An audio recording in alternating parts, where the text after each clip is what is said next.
Ih, tiga kurang dua sama dengan satu. Assalamualaikum warahmatullahi wabarakatuh. Nah, oke, pada kali ini eh, kita akan membahas cara mengerjakan teori optimasi dengan Excel.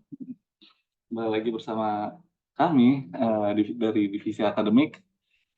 Nah, untuk beberapa menit ke depan akan menjelaskan caranya.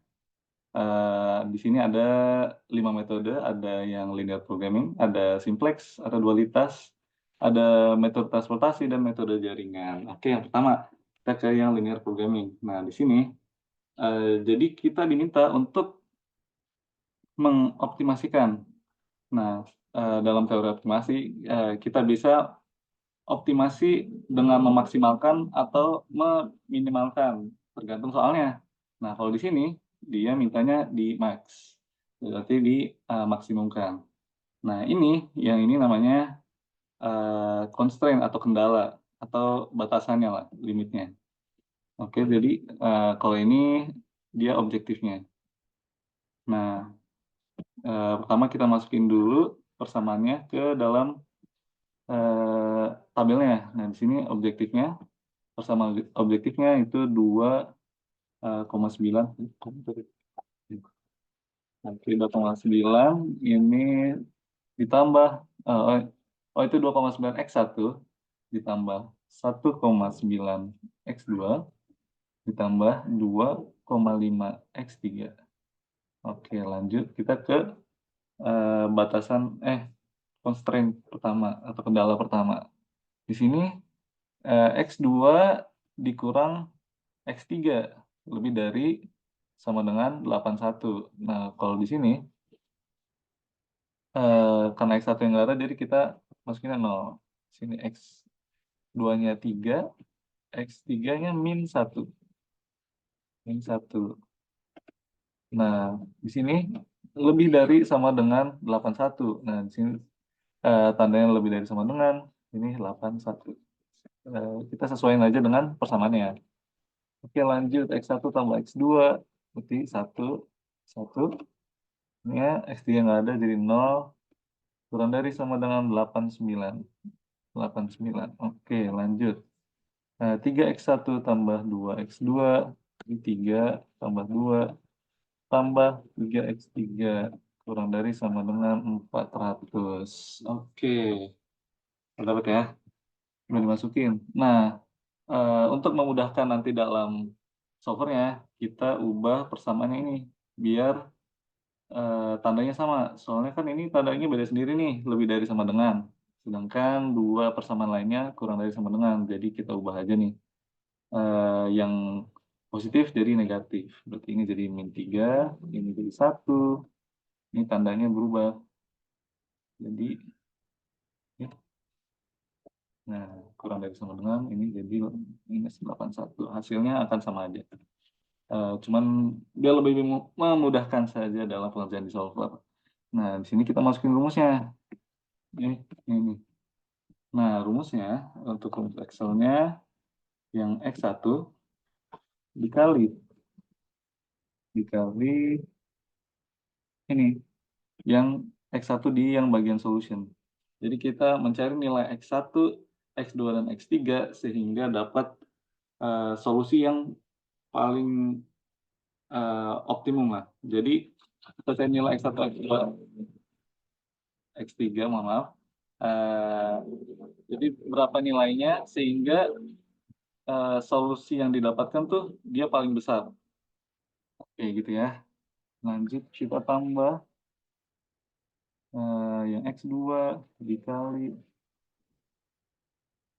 X2 ditambah X3 dikali X3. Nah, ini jangan lupa kita kasih dolar.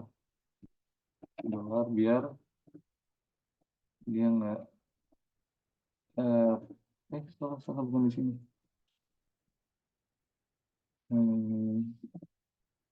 Nah, yang di bawahnya lagi. Biar kalau nanti ditarik ke bawah, ini tetap di sini.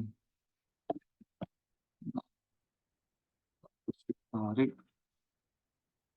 Nah, jadi kalau dilihat ini tetap di sini kan, dia ikut turun. Cuma yang atasnya doang turun. Oke, lanjut kita ke bagian solvernya. Nah, eh, langsung aja ke solver. Kalau misalnya kalian nggak tahu solvernya, kok nggak ada ya solver di laptop aku gitu. Jadi kalian tinggal ke file, ke option, terus add-in, nah terus Excel add-in, go. Nah, tinggal dicentang terus oke aja gitu. Ya, oke lanjut aja solver. Nah, kita reset aja dulu. Di reset. Nah, oke.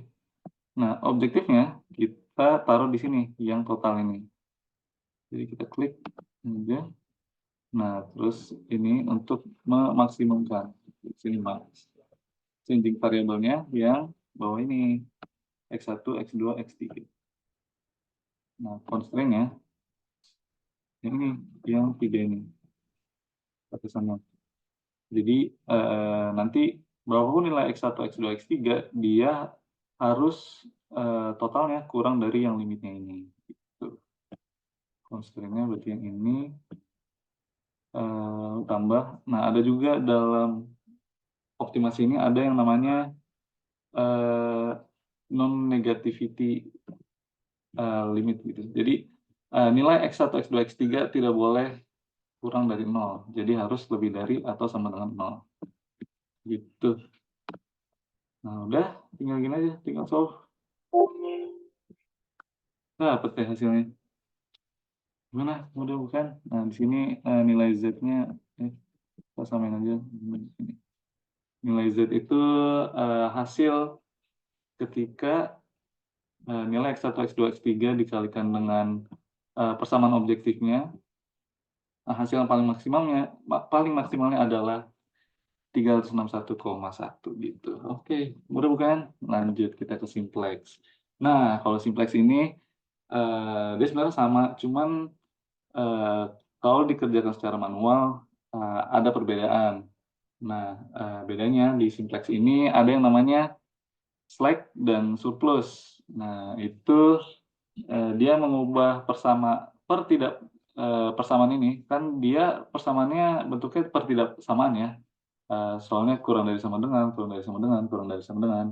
Nah, jadi karena ini kurang dari sama dengan, kita tambah nilai surplus.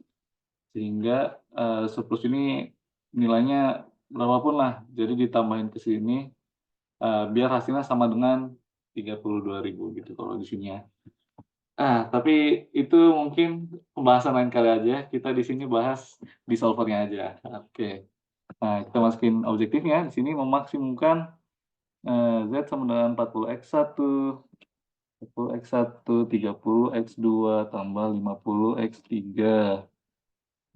Persamaan pertamanya 6x1, 4x2, 1x3. Terus yang kedua 6x1, 7x2, 3x3. Sama 3, 4x1, 5x2, 12x3. Limitnya, ini tandanya kalau dari sama dengan semua. Limitnya 32.000, terus 16.000, 24.000. Oke. Nah, tinggal ini jangan lupa masukin rumusnya. Yang tadi objektif X1 yang atas dikali yang bawah tambah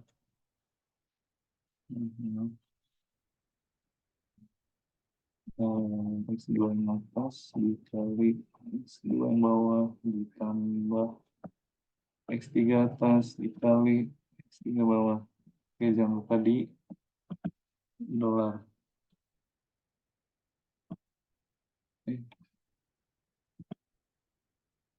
Bisa itu.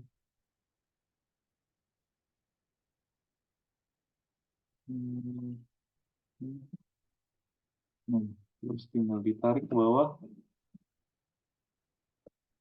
Oke. Nah, udah deh. Ini sama dengan yang atas. Udah deh, tinggal lanjut solver. Solvernya, nah ini yang objektifnya di sini ya.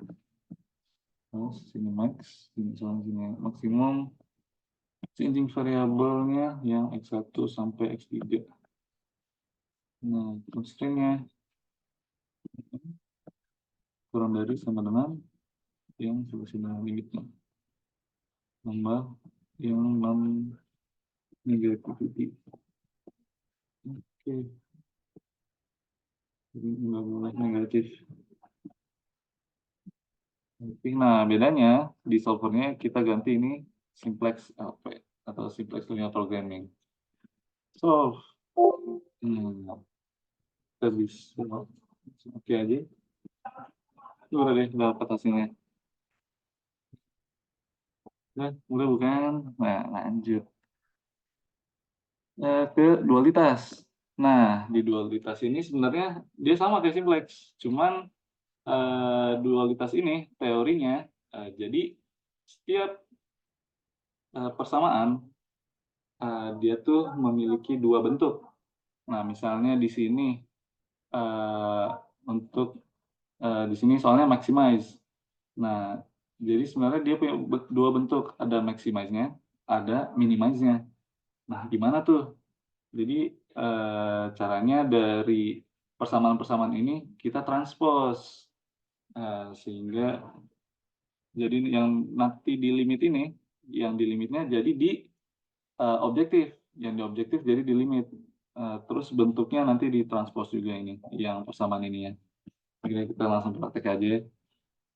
Di sini soalnya 2x1 tambah 2x2 tambah x3 tambah min 3x4.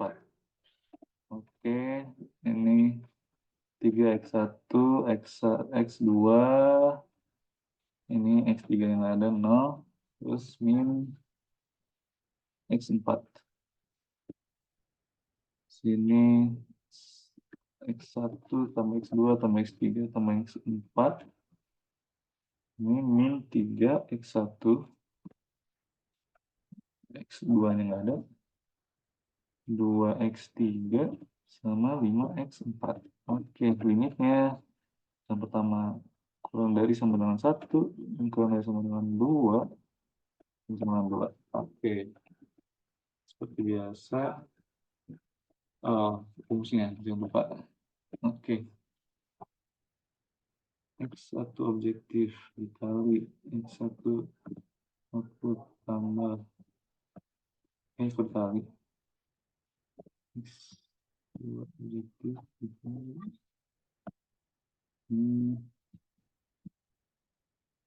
kali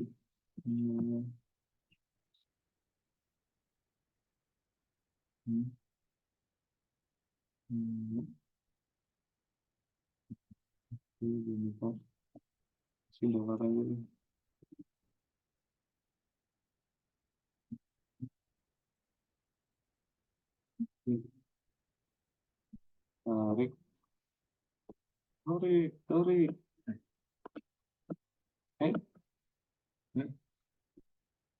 Nah, langsung solvernya aja.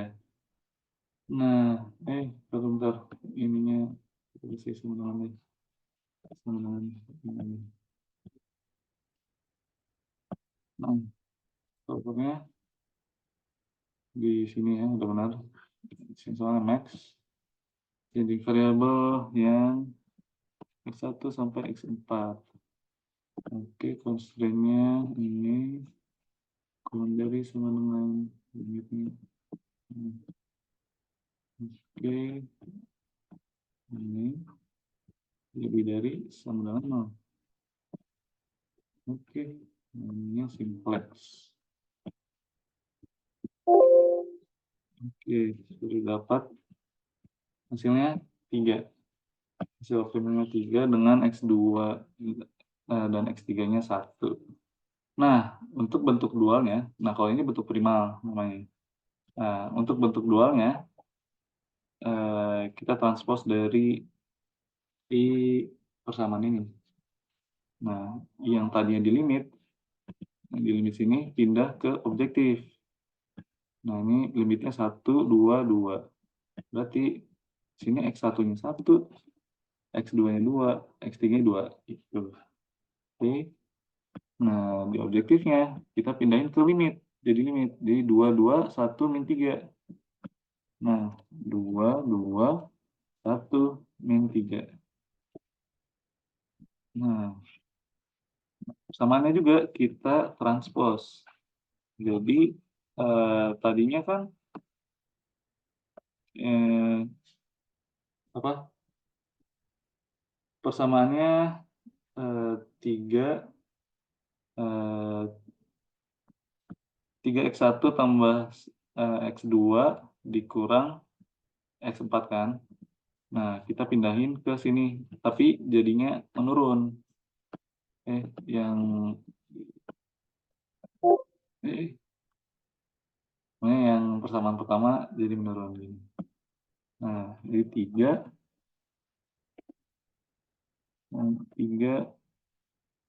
1 terus 1 0 sini min 3 gitu. Oke, persamaan kedua 1 1 1 1 1 1 1 1 persamaan 3 min 3 0 2 5. Oke, begitu. Nah, di sini karena dia maximize, nah bentuk dualnya kebalikannya, berarti minimize. Nah, tandanya juga dibalik. Yang tadinya kurang dari sama dengan jadi lebih dari sama dengan. Oke, itu. Nah, terus rumusnya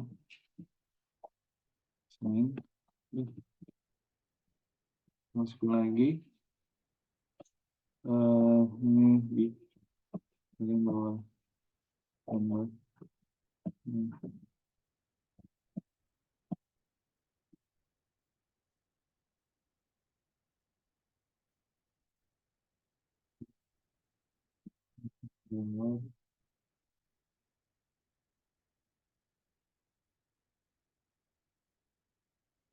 Terus ditarik. Ini sebenarnya. Oke. Tinggal kita coba lagi. Kita reset. Nah, objektifnya di yang sel ini. Nah, tadi max, jadi ini karena bentuk dualnya atau kebalikannya gitu ya. Ini X1, X2, X3, constraint-nya ini persamaan ini lebih dari sama dengan ini. Nah, untuk yang non negativity dia nggak ngaruh ya, tetap harus lebih dari sama dengan 0 karena nilainya nggak boleh minus. Ini tetap simplex, so hasilnya harusnya sama gitu. Nah, kalau dilihat sini dia Z-nya 3, di sini Z-nya juga tetap 3 gitu. Oke. Ya. Nah, lanjut ke metode transportasi. Nah, metode transportasi itu gimana sih? Nah, kalau metode transportasi dia bentuk soalnya beda nih dari yang tadi. Mirip-mirip lah dikit, cuma bedanya di sini ada supply sama demand-nya. Nah, kalau metode transportasi, jadi dia gini, biasanya di soalnya ada tabelnya gitu. Tabelnya ini isinya dia biaya yang dikeluarkan untuk setiap kali pengiriman mungkin ya atau pembelian gitu. Nah, misalnya ini dari plan 1 ke customer 1. Nah, biayanya 18, nggak tahu lah $18 atau 18 real, 18 yen atau 18 butir emas atau 18 dirham atau nggak tahu lah pokoknya pakai mata uang apa. Nah, pokoknya intinya biaya yang dikeluarkan dari plan 1 ke customer 1 itu 18. Begitupun eee, ke customer 2 dan sampai customer 4, dari plan 2 ke customer 1 sampai customer 4, dia ada biayanya masing-masing. Nah, lalu, apa nih yang kita cari? Nah, kita, dalam metode transportasi ini, kita mencari gimana caranya kita bisa mendistribusikan supply-nya biar bisa memenuhi semua demand. Demand itu permintaannya, jadi permintaan tiap customer bisa terpenuhi dengan supply yang ada, nah dengan biaya paling kecil gitu. Jadi gimana nih? Nah sebenarnya ada, berbagai cara gitu ya.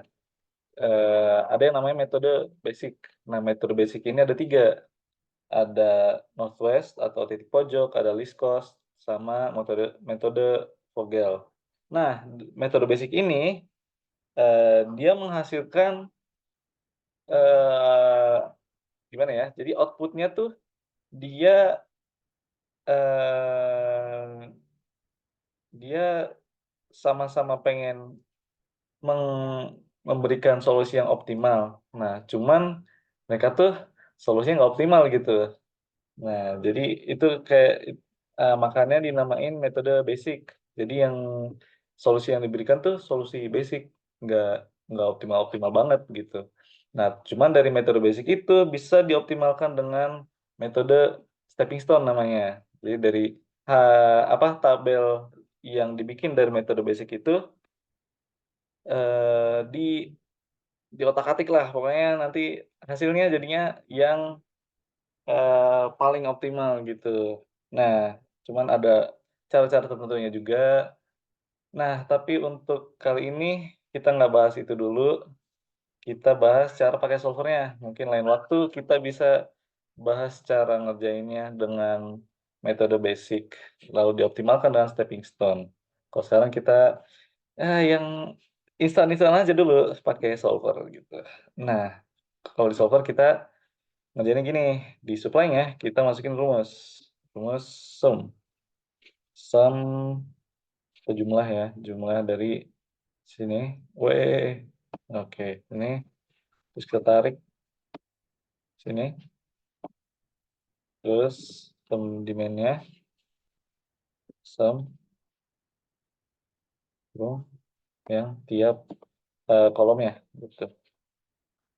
Nah, nanti supply, di solver-nya, si, supply di sini, dia harus, dia nggak boleh kurang dari yang supply yang ada kan, terus demand-nya juga harus terpenuhi semua nanti, ini yang demand yang di tabel ini sama supply yang di tabel ini jadi limitnya atau jadi constraint-nya di solver-nya. Nah, untuk solution-nya ini berarti jumlah biaya yang dikeluarkan nih nanti berapa. Nah, untuk rumusnya pakai sum product, product, terus tabel yang bawah, titik koma, tabel yang atas. Di supply sama demand-nya nggak termasuk ya. Oke, langsung ke solver. Nah, objektifnya di sini, di solusinya ini, terus kita minimum, kita kan mau cari, eee, apa, supply-nya dialokasikan ke mana dengan biaya terendah gitu kan. Jadi makanya minimum. Jadi variabelnya tabel yang bawah ini. Oke, constraint ya, yang tadi nih supply-nya sama dengan supply yang di atas. Oke, demand-nya sama dengan demand, salah salah salah, maaf. Demand-nya yang bawah ini sama dengan demand yang di atas. Oke, jadi lagi ini, nggak boleh minus. Jadi harus lebih dari sama dengan 0. Oke, ini simplex, langsung solve. Nah, dapat deh, sudah selesai masalah. Nah, jadi untuk memenuhi apa, permintaan, customer 1 sampai 4, plan 1, ngirim 50 ke customer 2, 500 ke customer 3, 50 ke customer 4. Nah, nanti kalau dijumlahin kan, dia supply-nya ada 600 nih. Nah, kalau dijumlahin 600 juga kan. Jadi semuanya kebagi rata, demand-nya terpenuhi semua, terus dari plan 1, 2, 3 ini, dia ngeluarin biayanya paling rendah itu 22.290 gitu. Ini udah biaya paling rendah yang dikeluarkan oleh ketiga plan inilah, gitu. Oke, bisa dimengerti ya. Kita lanjut ke metode jaringan nih yang terakhir. Ah, terakhir banget. Ini terlalu sorry. Nah, jadi kalau metode jaringan ini kita mencari, ini metode apa ya kemarin tuh, list list apa ya namanya? Bukan, eee, pep apalah ya lupa, pokoknya ada beberapa gitu kan kalau metode jaringan tuh cuma, saya lupa namanya. Bukan Spanning Tree, bukan, yang setelah Spanning Tree ada pokoknya itulah. Nanti kalian cari sendiri ya di Model atau, pokoknya itu deh. Nah, cara ngerjainnya tuh gini. Nah, jadi kalau di sini, kita disuruh menentukan jalur terpendek dari node O ke node T. Jadi dari sini ke T itu ini kan ada beberapa pilihan nih, bisa ke A dulu, baru ke D atau ke T, atau ke B dulu atau ke C dulu. Nah, kita nyari, eee, rute yang terpendeknya. Nah, di sini ada jaraknya juga nih, dari O ke A ada 2, dari A ke B ada 2, ya gitulah. Nah, caranya kita masukin dulu nih from. Nah, disarankan ya, sangat disarankan untuk ngisinya sesuai, urutannya atau sesuai abjad gitu. Nah, di sini karena yang kita mulai dari O, jadi O dulu, O ke A, O ke A, terus O ke B, kita masukin semua kemungkinan atau, semua jalur yang bisa diambil gitu ya. Terus O ke C. Nah udah habis nih, lanjut kita ke A. Nah, karena O ke A udah ada, jadi kita maju aja gitu, langsung A ke B sama A ke D. A ke B, A, D. Oke, lanjut B. B ke C belum ada ya? B ke C, terus B ke D. Oke, lanjut C ke E. Nah, B ke C kan udah. Jadi C ke B, B ke C sama aja kan? Nah, terus lanjut D. D bisa langsung ke T aja ya, biar kok nah, terus E ke T, eh, E ke D, terus E ke T. Oke, distance-nya nih jaraknya. O ke A berapa nih? 2. O ke B, O ke B 5. Ini ya, lihat di sini. O ke C 4, A ke B 2, A ke D 7, B ke C 1, B ke D berarti 4, C ke E 4, 4, D ke T 5, E ke D 1, E ke T 7. Oke. Nah, ini maksudnya nanti, jalur mana yang nanti dipilih buat, jalur mana yang diambil, eee, yang jalurnya terpendek gitu dari O ke T-nya gitu. Jadi nanti yang diambil jalur mana nih, dari O ke A atau O ke B atau O ke C, terus selanjutnya ke mana gitu ya. Nah, node-nya ada apa aja nih? Ada O, A, B, C, D, E, T. Ini aja O, A, B, C, D, E, T, gitu. Jadi dia titik-titiknya apa aja gitu. Net flow-nya, nah kalau net flow ini ada rumusnya. Ya, sama dengan yang from. Untuk yang net flow pertama ya, net flow pertama yang from titik koma. Oh, lupa pakai sum dulu. Sum if, sum if, sum if yang from titik koma node-nya atau di sini O, terus go. Eh, nah, tutup deh. Nah, tapi di sini kita kasih dolar aja. Kasih dolar pakai F4 biar cepat. Atau mungkin di laptop atau PC kalian nggak bisa, jadi pakai FN F4. Nah, kalau yang awal sama akhir ini beda sama yang tengahnya ini. Dari A sampai E beda rumusnya.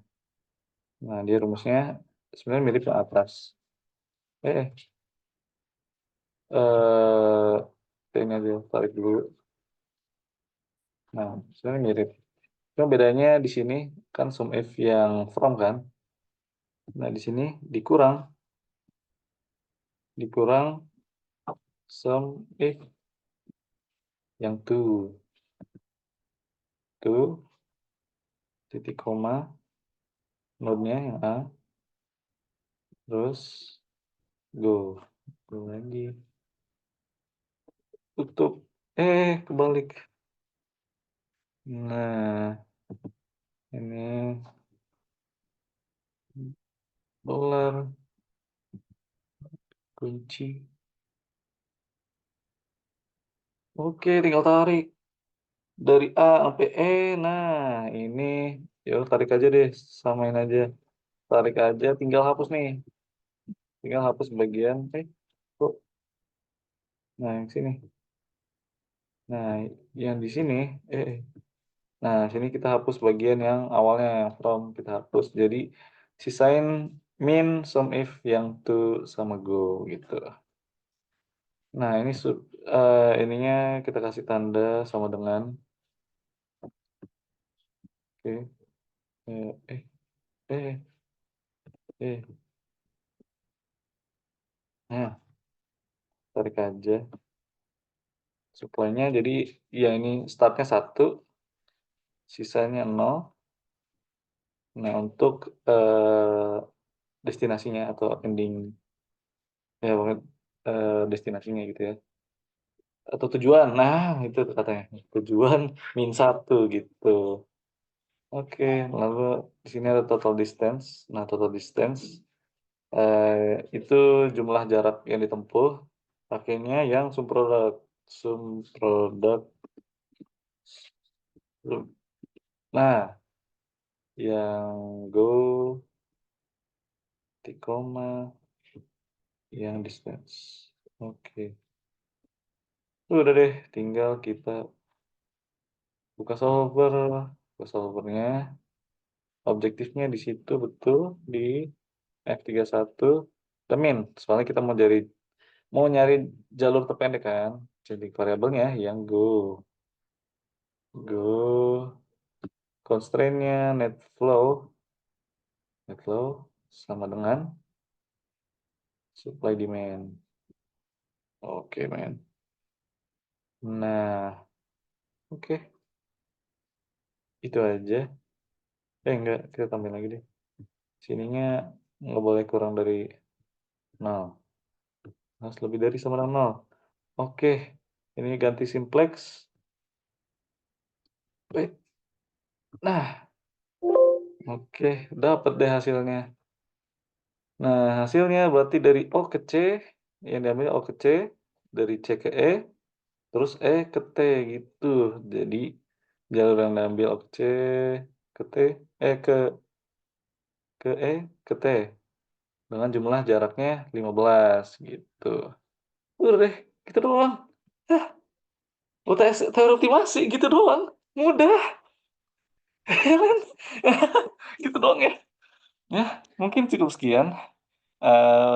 Barangkali ada yang kalian nggak ngerti, mungkin bisa eh, tanya di kolom komentar. Waduh, Atau enggak, kirim email atau mungkin chat pribadi kalau punya nomor saya, kalau enggak ya udah lewat email atau di komentar aja. Cuman kalau di komentar nggak tahu ya bakal dibalas atau enggak soalnya, jarang buka komentar juga, tapi ya udah intinya gitu, dari linear programming, simplex, dualitas, terus metode transportasi sama metode jaringan, mungkin segitu yang bisa dapat kami sampaikan, kurang lebihnya mohon maaf karena, ya namanya juga manusia tidak mungkin luput dari salah dan dosa. Ya udah maafkan saja ya, eee, ya semoga bisa bermanfaat untuk, ujian-ujian kalian atau menambah wawasan nantinya ya, terima kasih atas perhatiannya. Wassalamualaikum warahmatullahi wabarakatuh.